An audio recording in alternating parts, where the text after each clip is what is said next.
کی ہم بات کریں تو کہتے ہیں کہ صحافی کسی بھی معاشرے کا زبان اور صحافی کسی بھی معاشرے کی آنکھ ہوتی ہے.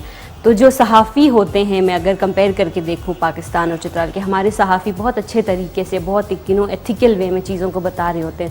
اور جب آپ انڈین میڈیا کھولیں تو آپ کا بلڈ پریشر ہائی ہو جائے گا جس طرح سے وہ باتیں کر رہے ہوتے ہیں اپنے ٹی وی کے اوپر آ کے.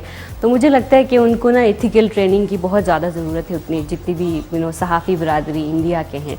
تو باقی جو ہے ہم امن پسند لوگ ہیں, لیکن جب بات اپنے کنٹری کی ڈگنیٹی پہ آتی ہے, اس کی سالمیت پہ آتی ہے, تو پھر ہماری افواج پاکستان بھی کسی سے کم نہیں ہے. جس طرح سے وہ دفاع کر رہے ہیں اپنے ملک کی, ہماری حفاظت کی. ہم اگر اپنے گھروں میں سکون سے بیٹھے ہوئے ہیں تو وہ بارڈرز پہ ہمارے لیے جاگ رہے ہوتے ہیں, وہ دفاع کر رہے ہیں, ڈیفنس کر رہے ہیں.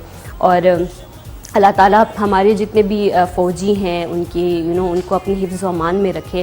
ان کی وجہ سے ہی ہم سکون سے بیٹھے ہوئے ہیں یہاں پہ, ان کی وجہ سے ہی ہم اس ملک میں اس جنگ کی حالات میں جو ہے ہم تھوڑا سا اگر چین کا سانس بھی لے پا رہے ہیں تو ان کی وجہ سے ہے.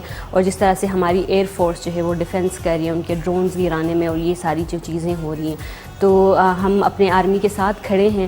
جیسا کہ میں نے پہلے بھی کہا کہ ہم انسانیت کو زیادہ وہ کرتے ہیں, ہم چاہتے ہیں کہ امن ہو خطے میں, کیونکہ دونوں ملک جو ہیں اس ٹائم پہ, ہم کوئی بھی ملک جنگ افورڈ نہیں کر سکتا. ہمیں لگتا ہے کہ جنگ ہوگی, یا ہم دونوں ایٹمی ملک ہیں, تو ہم کوئی بھی کنٹری جو ہے نا, نیدر پاکستان اور انڈیا, ہم جنگ افورڈ کرنے کی سچویشن میں نہیں ہیں.